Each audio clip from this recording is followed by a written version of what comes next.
नमस्कार। मौसम स्टेशन में आपका स्वागत है। जुलाई की शुरुआत हो चुकी है। सभी को लग रहा था कि मानसून की फुहारें ठंडक देंगी, लेकिन हो उल्टा रहा है। मौसम ऊट-पटांग स्थिति में पहुंच चुका है। जुलाई की शुरुआत में देश के एक बड़े हिस्से में हीट वेव की स्थिति पैदा हो गई है। आखिरकार ये हीट वेव किन किन इलाकों को प्रभावित कर रही है, इस पर बात करेंगे। लेकिन उससे पहले अपने दर्शकों से एक गुजारिश है कि हमारे चैनल को सब्सक्राइब करें, इस वीडियो को ज़्यादा से ज़्यादा शेयर करें और लाइक करें। तो आइए चलते हैं, देखते हैं कि किस तरीके का मौसम देश के अलग अलग इलाकों में है। तो सबसे पहले बात करते हैं कि इस समय किस तरीके का विंड पैटर्न है। तो आपको यहाँ पर हम दिखाते हैं कि क्या स्थिति है। और यहाँ जो स्थिति आपको दिख रही है, ये साफ साफ दिखा रही है कि मानसून बहुत ही कमज़ोर फेज में है। ये देखिए किस तरीके से जो विषुवत रेखा से हवाएं आ रही हैं, वो देखिए कहाँ से घूम के जा रही हैं। ये पाकिस्तान के ऊपर से जा रही हैं और पाकिस्तान का इलाका काफ़ी गर्म है। दूसरी तरफ हम कह सकते हैं ईरान की गर्म हवाएं इससे मिल रही हैं और ये गर्म हवाएं क्या कर रही हैं, राजस्थान में तापमान बढ़ा रही हैं। दिल्ली और आसपास के इलाकों में तापमान ऊपर चढ़ा दिए गए हैं। इन्हीं हवाओं ने पंजाब में तापमान ऊपर कर दिए हैं, हरियाणा को गर्म कर दिया है, पश्चिमी उत्तर प्रदेश को गर्मी से बेहाल कर दिया है। देश के एक बड़े हिस्से में आप देख सकते हैं कि इन हवाओं ने काफ़ी गर्मी फैला दी है। तो ये स्थिति है जिसमें मानसून काफ़ी कमज़ोर है। देखिए साउथ वेस्ट डायरेक्शन से हवाएं आनी चाहिए, लेकिन साउथ वेस्ट नहीं है। यहाँ एक देखिए, तो ये पूरी तरीके से स्थिति बदल चुकी है। और जो बारिश हो रही है वो हम कह सकते हैं सिर्फ और नॉर्थ ईस्ट और ईस्टर्न इंडिया में हो रही है।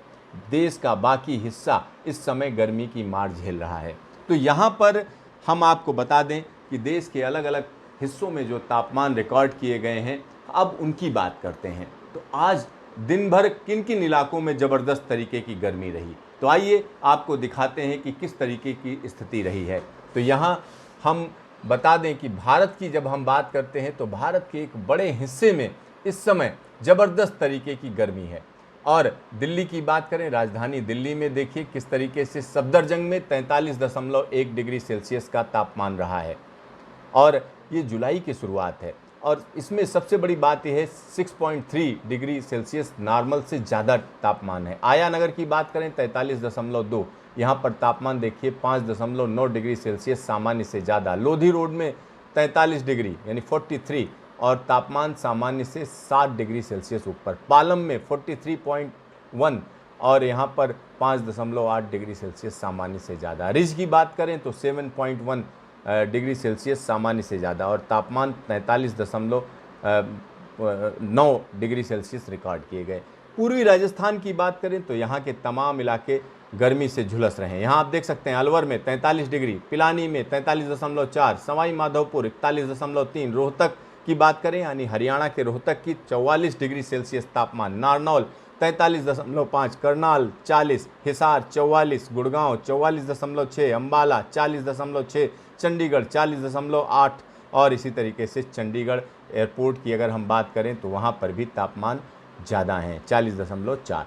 हिमाचल प्रदेश जो ठंडा माना जाता है, ऊना की बात करते हैं 42.5, सोलन 35.5 और द्रास की बात करें जो कि लद्दाख का इलाका है, द्रास में सोचिए तापमान जहाँ पर सबसे ठंडा इलाका रहता है, वहाँ पर इस समय जो जुलाई के शुरुआत में तापमान 22.6 डिग्री सेल्सियस। इसी तरीके से नुब्रा वैली यहाँ पर 31 डिग्री सेल्सियस का तापमान। इसी तरीके से इस्तकना का तापमान 25.8, लेह में देखिए 25.7, कारगिल में 28.5 डिग्री सेल्सियस का तापमान रिकॉर्ड किया गया। पंजाब की बात करें तो पंजाब भी तपती गर्मी से बेहाल है और यहाँ पर तापमान आप देख सकते हैं कि किस तरीके से 43.0 भटिंडा में और पटियाला में 41.6 और पश्चिमी राजस्थान की बात करें तो चुरू 44 डिग्री सेल्सियस, गंगानगर 44.5 और इसी तरीके से हम कह सकते हैं कि दूसरी जगहों के तापमान है। तो तापमान लगातार ऊपर चढ़े हुए हैं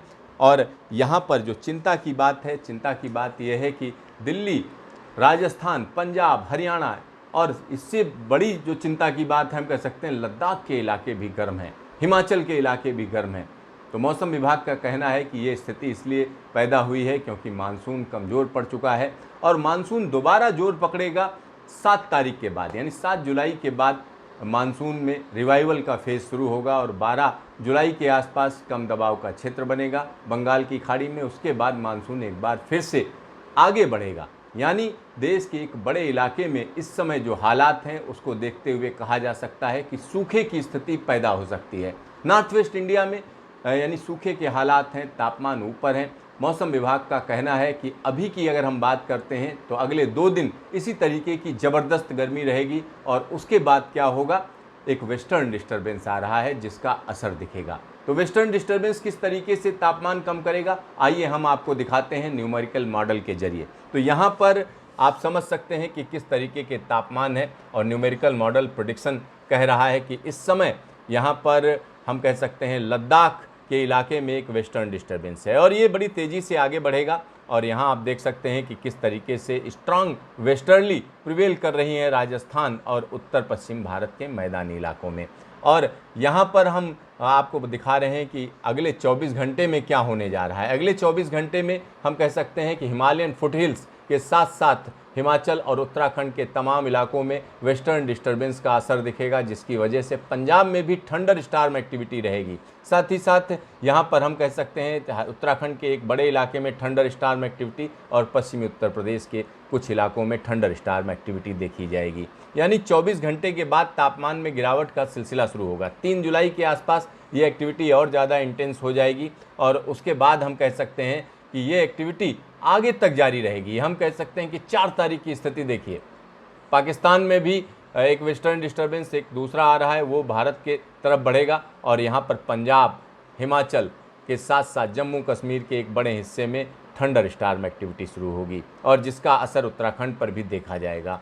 और इसी के साथ हम कह सकते हैं 5 तारीख को भी पूरे के पूरे हिमालय में, साथ ही साथ हिमालयन फुटहिल्स में, तराई के एक बड़े इलाके में वेस्टर्न डिस्टर्बेंस का असर देखा जाएगा। तो ये स्थिति हम कह सकते हैं लगातार बनी रहेगी। यानी ये 6 तारीख की स्थिति हम दिखा रहे हैं, पाकिस्तान के साथ साथ जम्मू कश्मीर और पंजाब के तमाम इलाकों में स्ट्रांग वेस्टर्ली के साथ थंडर स्टॉर्म एक्टिविटी रहेगी और ये एक्टिविटी यानी 7 तारीख को भी देखी जाएगी और उसके बाद हम कह सकते हैं कि ये एक्टिविटी और ज़्यादा तेज़ी पकड़ेगी। तब तक यानी 8 तारीख से या 8 और 9 को यहाँ पर दिल्ली और आसपास के इलाकों में मानसून की हवाएं भी पहुँचने लगेंगी, जिसका असर देखा जाएगा। तो कुल मिलाकर हम कह सकते हैं कि अगर अगले 48 घंटों की बात करें तो दिल्ली समेत उत्तर पश्चिम भारत के एक बड़े हिस्से को इस हीट वेव से मुक्ति मिलने की संभावना दिख रही है। यानी जो गर्मी का दौर चल रहा है इसमें कमी आएगी और ये कमी कब से शुरू होगी, 3 जुलाई के आसपास ये कमी दिखने लगेगी।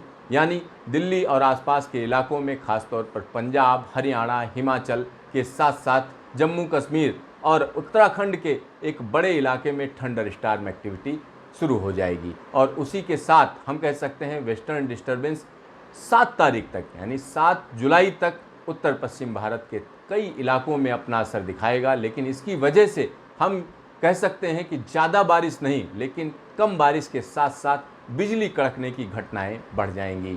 तो देखते रहिए मौसम स्टेशन, फिर मिलेंगे दोबारा।